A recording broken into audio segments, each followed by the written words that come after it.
Senhor sozinho o levou, nenhum Deus estrangeiro o ajudou. Quero ler mais uma vez. Versículo 11. Como a águia que desperta a sua ninhada, paira sobre os seus filhotes e depois estende as asas para apanhá-los, levando-os sobre elas. O Senhor sozinho o levou, nenhum Deus estrangeiro o ajudou. Amém? Feche os teus olhos, peça para que o Senhor fale conosco. Peça para que o Senhor fale ao teu coração, peça para que a vontade de Deus seja feita no nosso meio. Senhor, nós estamos aqui diante de Ti, na Tua presença. Nós estamos aqui, Senhor, porque amamos ao Senhor, amamos a Tua casa, amamos a presença do Senhor. Nós estamos aqui adorando o Teu nome e também queremos nesta noite, pela Tua bondade, pela Tua misericórdia, nós queremos ouvir a Tua voz, nós queremos ser edificados pelo Senhor. Nós queremos, Senhor, que nesta noite a Tua palavra venha tocar em cada vida, em cada coração, avivar cada um dos Teus filhos, que o Senhor encontre aqui corações abertos, que o Senhor encontre aqui terra fértil nesta noite, que todos nós possamos estar abertos à Tua palavra, à Tua vontade, ao Teu mover, ao Teu fluir, Senhor. Eu me coloco nas mãos do Senhor, na dependência do Senhor, porque só o Senhor é que pode falar, só o Senhor é que pode abençoar, só o Senhor conhece cada vida, só o Senhor é que é o Deus que trata conosco. E eu quero, Senhor, pela Tua palavra, faça a Tua vontade na nossa vida e que o Teu nome seja engrandecido, que o Teu nome seja adorado, no nome de Jesus, para a glória do Senhor. Amém, glória a Deus, graças a Deus, glória a Deus. A Bíblia diz aí em Deuteronômio 32, a Bíblia narra um cântico de Moisés em adoração ao Senhor. Um cântico que Moisés começa a entoar, louvando ao Senhor, depois de tantos anos que eles andaram no deserto, e que se aproximava o tempo de entrar na terra prometida.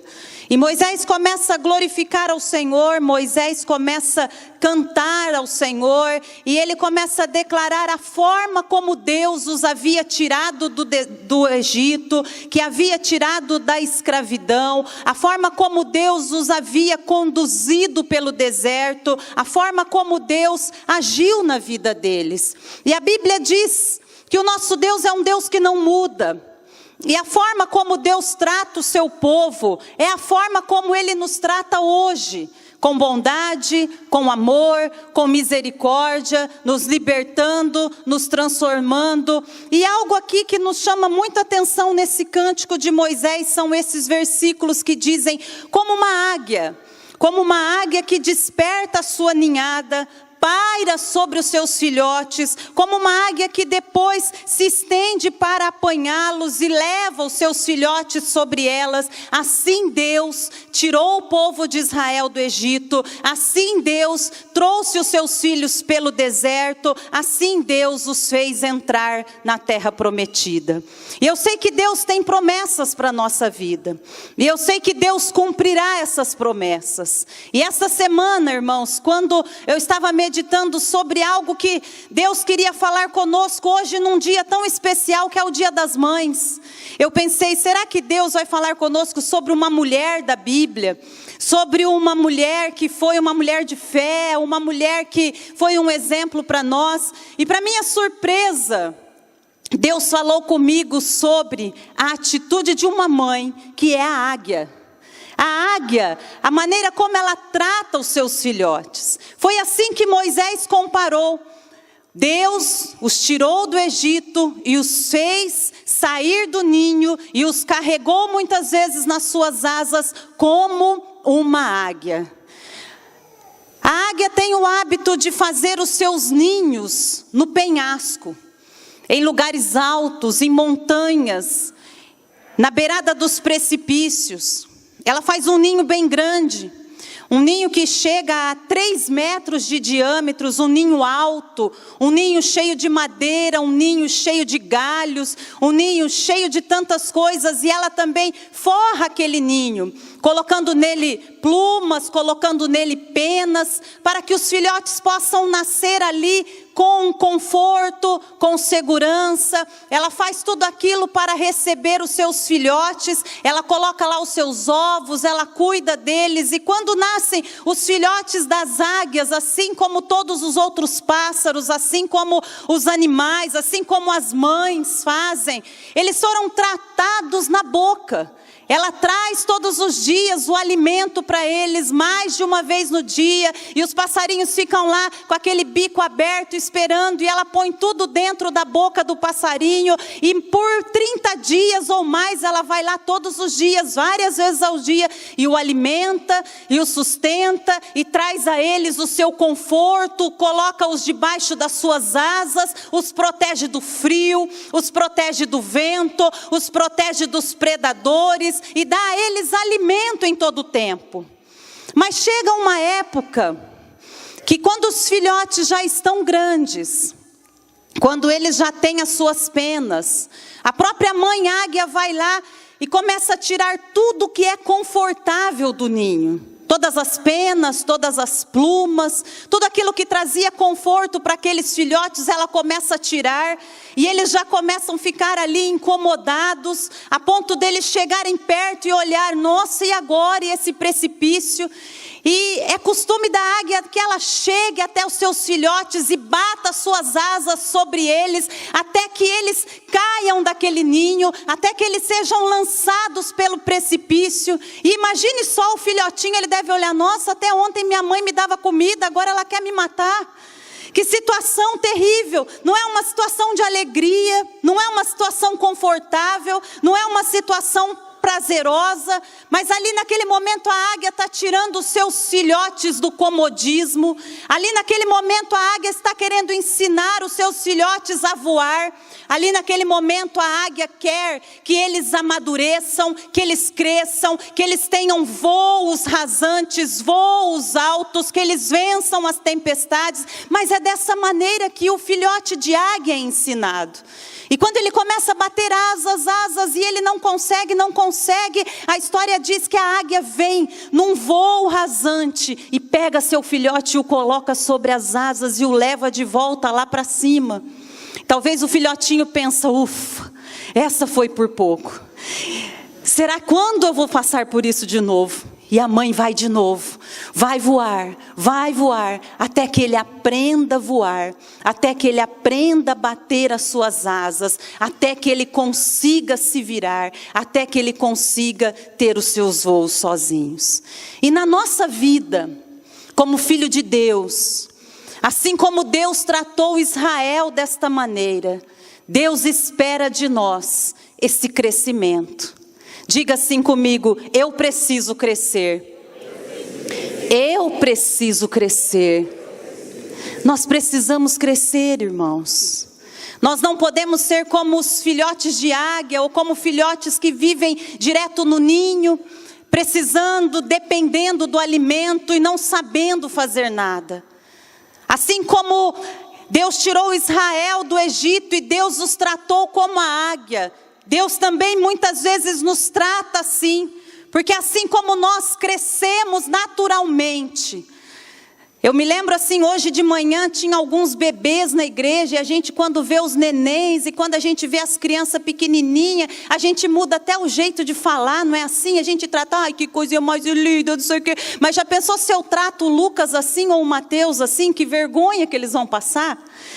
Os filhos crescem, os filhos precisam andar, os filhos precisam caminhar, os filhos precisam ter a sua vida, as suas asas, a sua liberdade. E como nós crescemos naturalmente, nós também precisamos crescer espiritualmente. Mães carregam seus filhos no colo até um certo tempo. A partir de um tempo eles começam a andar, eles começam a falar, eles começam a ter a independência, e isso passa tão rápido, né, mães? Bem que a gente queria carregar por muito tempo, mas passa tão rápido. E nós precisamos crescer. Com o tempo vem o crescimento. e o tratamento é outro, e o jeito de falar é outro, e o jeito de agir é outro. E o apóstolo Paulo fala lá em 1 Coríntios, no capítulo 13, versículo 11. Quando eu era menino, eu pensava como menino, eu raciocinava como menino. Mas quando eu comecei a ser um homem, eu já tinha atitudes de um homem.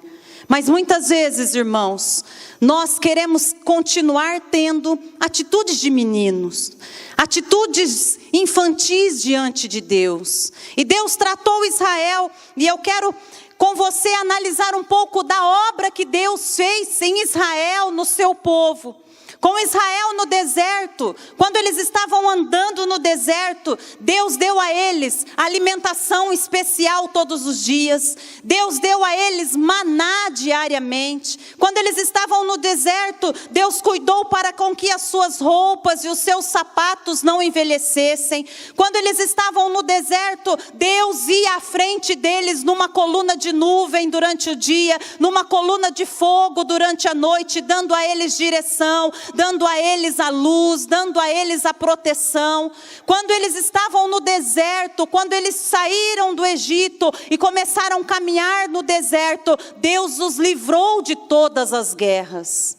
Mas teve um tempo, quando eles chegaram na terra prometida, quando Moisés começa a entoar este cântico, Moisés diz: como uma águia faz com os seus filhotes, assim Deus nos trouxe a este lugar para o crescimento, para alcançar, para avançar, para amadurecer, para sermos cristãos verdadeiros. Assim Deus nos trouxe para esse lugar, para sermos uma pessoa melhor, uma pessoa mais madura.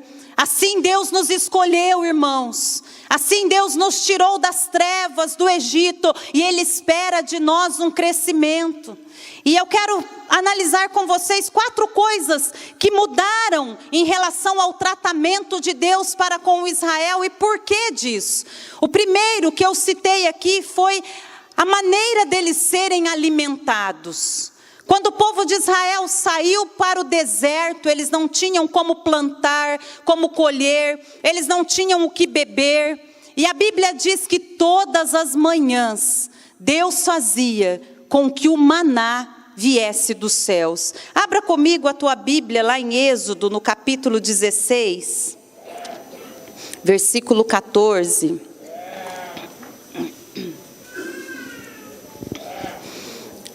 Êxodo capítulo 16, versículo 14 e 15.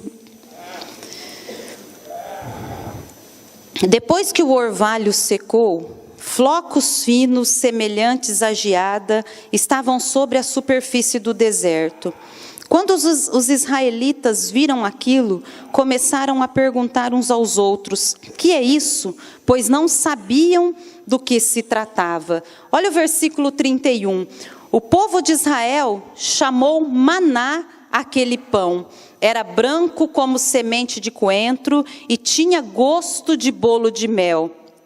Versículo 35. Os israelitas comeram maná durante 40 anos, até chegarem a uma terra habitável. Comeram maná até chegarem às fronteiras de Canaã.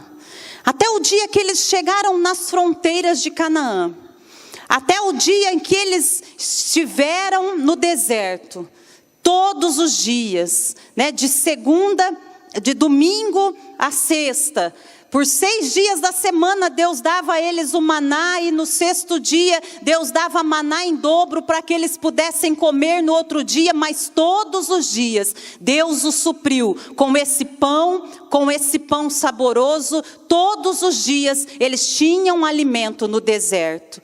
40 anos, até o dia que eles chegaram na terra prometida, até o dia que eles provaram do fruto da terra. A Bíblia diz lá em Josué, no capítulo 5, versículo 12, que quando eles comeram o fruto da terra, o maná cessou. Quando eles comeram o fruto da terra, o maná já não veio mais, porque aí eles podiam semear e colher. Eles podiam plantar e colher aquilo que eles plantavam. No deserto eles não tinham como fazer isso, mas quando eles chegaram na terra prometida, eles já tinham condição de trabalhar, de ganhar o seu próprio pão, de fazer o seu próprio pão, de crescer e de se alimentar por conta do seu próprio trabalho.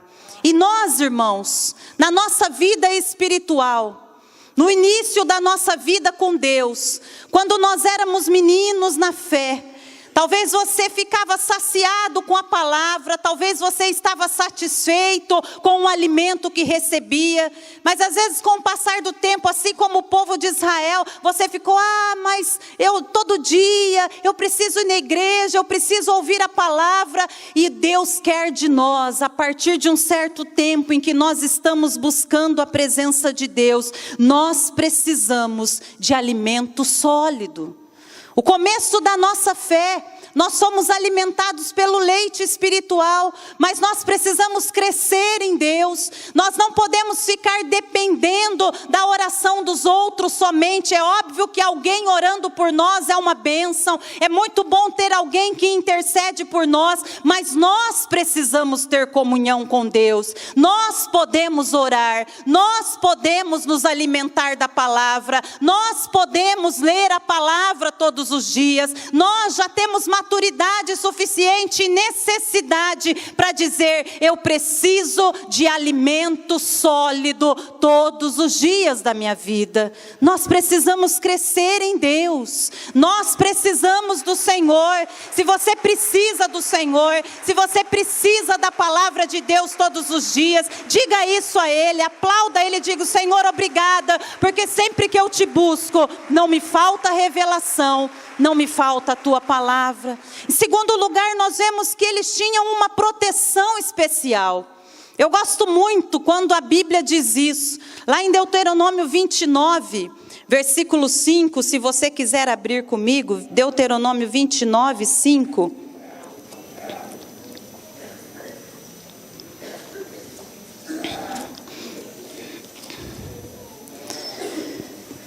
Deuteronômio 29, 5, a Bíblia diz, durante os 40 anos em que conduzi pelo deserto, disse ele, nem as suas roupas, nem as sandálias dos seus pés se gastaram.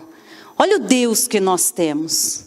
40 anos, o povo de Israel andando no deserto, no sol, na areia, no calor, e Deus cuidou deles, e Deus cuida de nós, irmãos, como filhos, nos pequenos detalhes da nossa vida.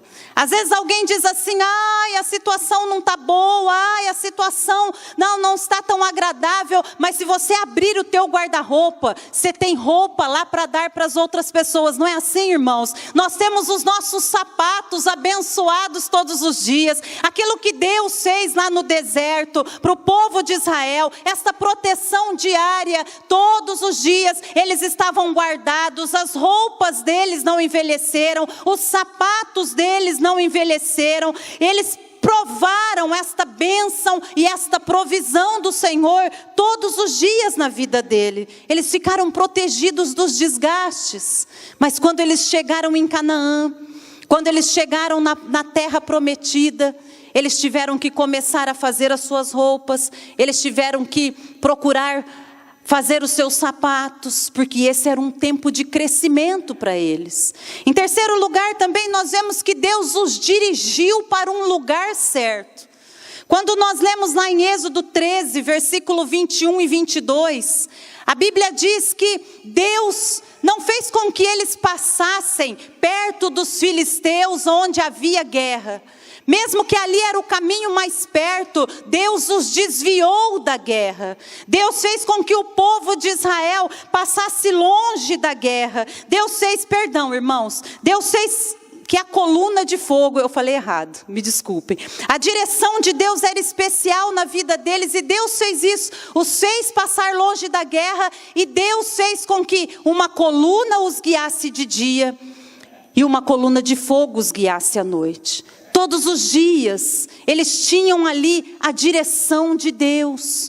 Todos os dias eles tinham a direção de Deus. Durante o dia eles estavam protegidos do sol pela nuvem de Deus. Durante a noite eles tinham uma coluna de fogo que os dirigia, que os guiava, que os fazia andar no lugar certo naquele deserto.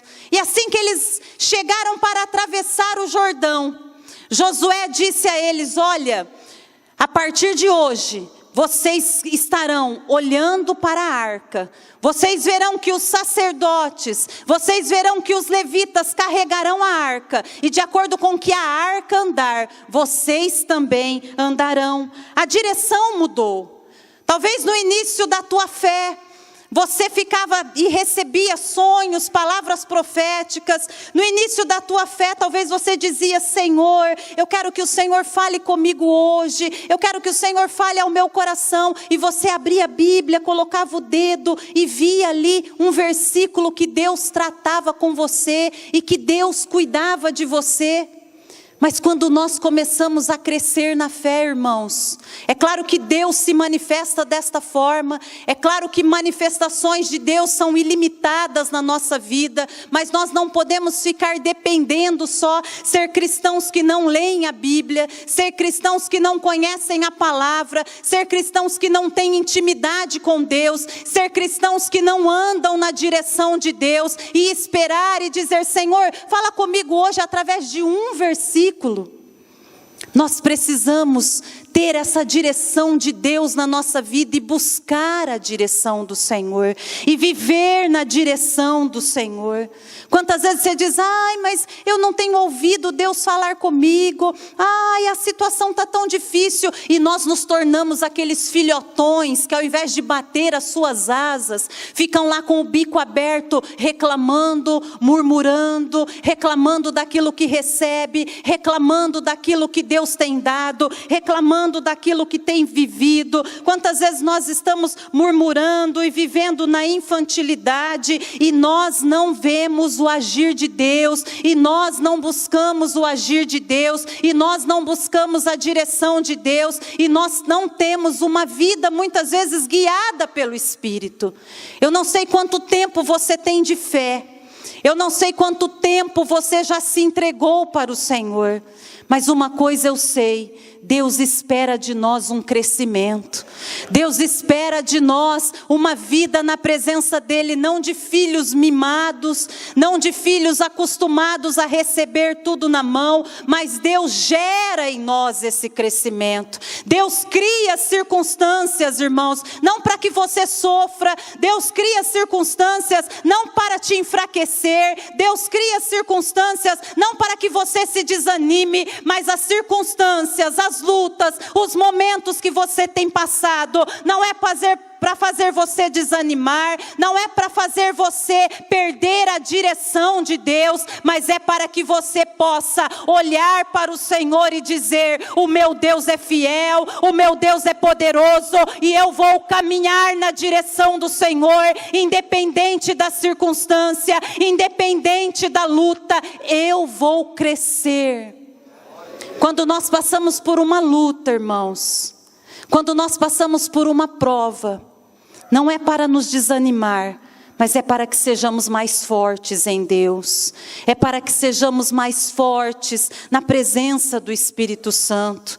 Quando o povo de Israel, como eu disse agora há pouco, saiu do Egito, Deus fez com que eles ficassem longe das guerras, porque eles ainda não estavam preparados para guerrear. Eles não tinham armas, eles, apesar de ser um grande exército, de ser um número muito grande, Deus os poupou das guerras. Deus os poupou das lutas. E quando você começou a tua fé em Deus, talvez você ouvia falar de batalhas espirituais. Talvez você ouvia falar de guerras espirituais. Mas Deus te livrou de todas.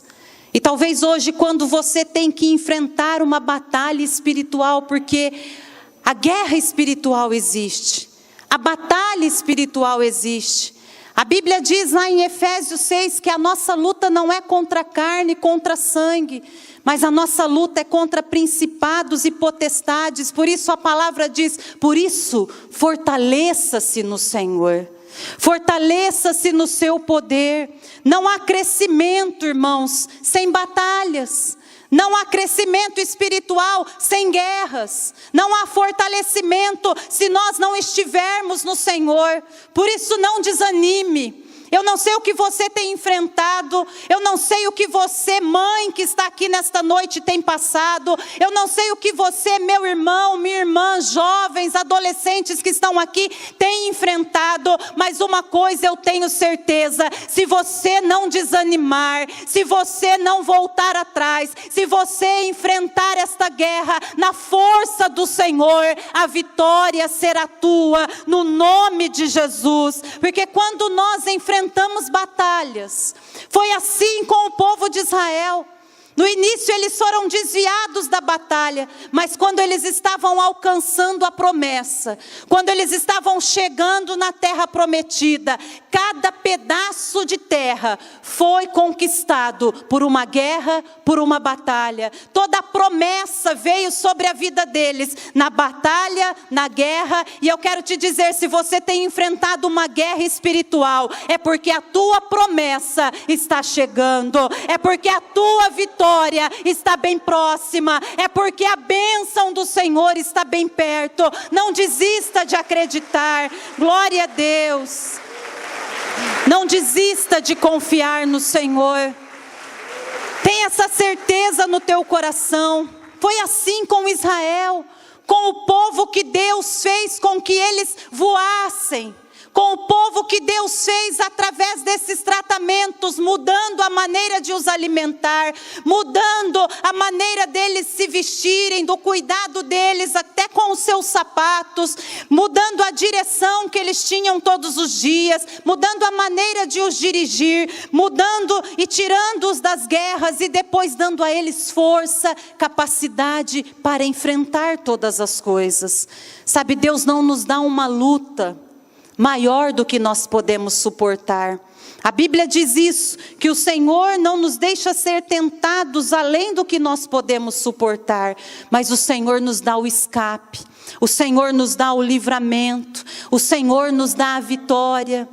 E quantas vezes quando nós passamos por uma luta, passamos por uma dificuldade, muitas vezes nós nos sentimos sós, muitas vezes nós nos sentimos tristes, muitas vezes nós nos sentimos rejeitados, mas o que Deus quer é que você compreenda que Ele está agindo a seu favor. Mesmo que você não está vendo, Deus está agindo. Mesmo que você não esteja vendo a maneira que Deus está agindo, Deus está no controle de tudo. Deus tratou com Jesus, o seu Filho amado. O nosso Salvador, irmãos, Ele foi rejeitado. O nosso Salvador, Ele foi rejeitado pelos seus próprios irmãos que não criam nele. João capítulo 7, versículo 5, a Bíblia diz isso. Jesus foi rejeitado pelos seus irmãos. Jesus foi rejeitado pelos seus vizinhos. As pessoas que moravam perto de Jesus diziam: quem é esse para fazer milagres? Quem é esse para pregar? Quem é esse para que ele possa falar tantas coisas? Jesus foi rejeitado pela nação de Israel. Jesus foi traído pelo seu discípulo Judas. Jesus passou todos esses momentos de lutas. Jesus experimentou toda essa rejeição. Jesus experimentou todo o sofrimento. Além do sofrimento físico que Jesus passou, a Bíblia diz lá em Isaías 53, versículo 3, que Jesus foi rejeitado, Jesus foi ferido, Jesus foi humilhado. Às vezes você falará: eu também já passei por isso, e sentir muitas vezes rejeitado por pessoas, por homens, não é nada fácil. Mas Jesus chegou um momento de uma dor tão grande. Jesus chegou no momento de uma tristeza, de uma angústia tão grande. E Ele sofreu tudo isso como uma ovelha muda. Mas quando Jesus chegou na cruz do Calvário, ele bradou, ele gritou: Deus meu, por que me desamparastes? Talvez você esteja vivendo dias que você pensa: oh meu Deus, como eu posso vencer tudo isso? Como eu posso passar por tudo isso? A Bíblia diz que Jesus venceu, porque ainda que naquele momento ele sentiu sozinho, ainda que naquele momento Jesus sentiu as dores, Deus Pai estava no controle de tudo. Ainda que como uma águia que nós vemos, o filhote talvez pensa: ai, agora acabou tudo. Mas a águia está lá pronta para dar um voo rasante e salvar a vida do seu filhote. Assim também Deus Pai estava pronto para que no momento em que Jesus Cristo fosse sepultado, Ele pudesse pelo poder do Espírito Santo vir e levantar Jesus do meio dos mortos e fazer com que o nosso Salvador, mesmo sofrendo dores, fosse aperfeiçoado, aprendesse pelas dores, como a Bíblia diz lá no livro de Hebreus, e através do sofrimento de Jesus, Ele tornou-se o Salvador de todo aquele que nele crê. Deus estava no controle de todas as coisas. Pelo poder de Deus, Jesus foi ressuscitado. Pelo poder de Deus, Ele recebeu um nome que está acima de todo nome. Pelo poder de Deus, o nosso Senhor, o nosso Salvador, reina para sempre. Todas as lutas que nós passamos, irmãos, não são para nos desanimar, não são para nos matar, não são para nos enfraquecer, mas em todas as lutas, em todo momento em que Deus deixa que você tome uma atitude de fé, é para o seu crescimento, é para o meu crescimento. Deus está agindo a nosso favor.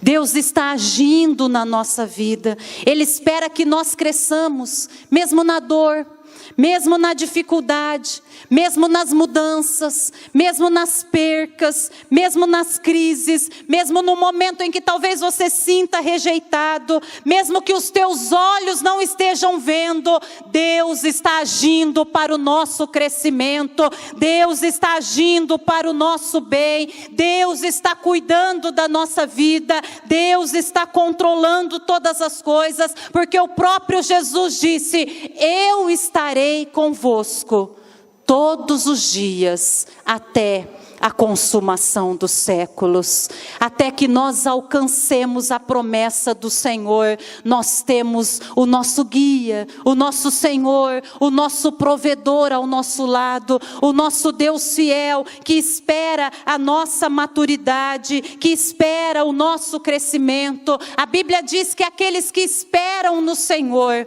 renovarão as suas forças e voarão como as águias. Os que esperam no Senhor serão renovados por eles. O que espera no Senhor crescerão na presença de Deus. Eu creio que agora há pouco nós cantamos: Jesus é Rei, Jesus me conquistou, nós vamos mudar o mundo, nós vamos fazer a diferença. Mas para isso, irmãos, Deus está tratando conosco, para que nós possamos ser filhos de Deus fortes, fortalecidos na palavra, fortalecidos na oração, fortalecidos no compromisso com o Senhor. Que nós não sejamos mais como meninos, que nós não sejamos mais como crianças, que a tudo dói, que a tudo chora, que a tudo faz manha, que precisa de tanta correção.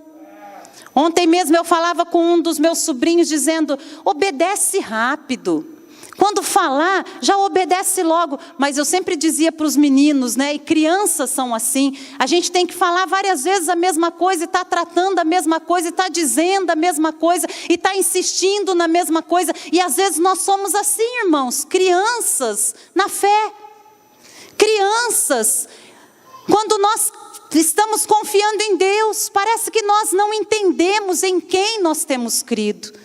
Parece que nós falamos, mas a nossa atitude é outra. Na hora que vem uma luta, na hora que é para enfrentar um problema, a gente diz, ai, mas eu não aguento, ai, mas eu não posso. E Deus espera de nós. Esse é um tempo de plantarmos e colhermos. Esse é um tempo de crescermos na presença de Deus. Esse é um tempo de sermos luz no meio das trevas. Esse é um tempo de estarmos orando. Esse é um tempo de oração, de crescimento em comunhão com Deus. Nós não podemos ser pessoas frias na fé, pessoas que não se interessam por orar, pessoas que não se interessam por ler a palavra de Deus, pessoas que não se interessam na comunhão do Senhor. Nós precisamos aceitar o tratamento de Deus, porque Deus corrige aquele que Ele ama, Deus corrige aquele que Ele quer bem. Se você está passando por uma dificuldade, se você está passando por um momento de correção na tua vida, é porque Deus te ama, é porque Deus quer que você cresça, é porque Deus quer a tua maturidade espiritual. Quantos cristãos com tanto tempo da igreja, agindo como criança e precisando ser às vezes carregado no colo. Não dá para carregar um meninão, não dá para carregar uma meninona. Nós precisamos andar, nós precisamos caminhar com Deus, nós precisamos voar na presença de Deus, nós precisamos nos entregar ao Senhor e saber que Ele tem cuidado de nós. Martinho Lutero dizia assim: eu não sei por quais caminhos Deus me conduz, mas eu conheço bem o meu guia, eu conheço bem quem me protege, eu conheço bem quem está no controle de todas as coisas. Há um poema, uma história antiga que se chama Pegadas na Areia. Talvez você já conheça, e que diz que um certo homem dormiu e sonhou que ele andava na areia e junto com ele o Senhor estava, e ele via duas pegadas, duas marcas na areia daquela praia. E em todo o tempo ele caminhava, e ali também tinham as outras pegadas ao lado dele. E chegou num tempo de dificuldade, num tempo de luta, e ele via uma pegada só, as marcas na areia de pés de uma pessoa só. E ele disse: Senhor, eu me entreguei a Ti, eu tenho Te servido, e nos momentos mais difíceis eu não vi as Suas pegadas. E para sua surpresa o Senhor disse a ele: olha, aquelas pegadas únicas que você viu eram as minhas pegadas, porque nos dias difíceis eu te carreguei no meu braço, eu te carreguei no meu colo, eu carreguei você no meu colo. Irmãos, esse é o nosso Deus, é um Deus que não nos deixa ser provados além daquilo que nós podemos suportar, mas Ele é um Deus que nos carrega no colo, é um Deus que nos ensina a voar, é um Deus que nos envolve com o seu amor, é um Deus que nos faz crescer sem sofrimento, sem dores. Mas nessa noite eu quero que você possa dizer: Senhor, eu preciso e eu quero ter maturidade, eu preciso e eu quero ter maturidade para não estar murmurando, reclamando e dizendo tantas coisas. Eu não quero, Senhor, ter no meu coração esse sentimento de rejeição, que eu estou sozinho, que ninguém me ajuda, porque o meu Deus é o Deus que está me carregando, o meu Deus é o Deus que está me ensinando, o meu Deus é o Deus que tem cuidado da minha vida, o meu Deus é fiel em toda circunstância, o meu Deus é o Deus que age, ainda que nós não entendamos o modo, a hora, o tempo, mas Deus age. Você pode não entender a maneira como Ele vai agir, você pode não entender e não saber o momento que Ele vai agir, mas uma coisa você precisa ter a certeza no teu coração: Deus está com você, Deus está ao teu lado, Deus está cuidando da tua vida, Deus é fiel, Deus é poderoso. Se você acredita que Deus é fiel, quero convidar você a ficar em pé neste momento.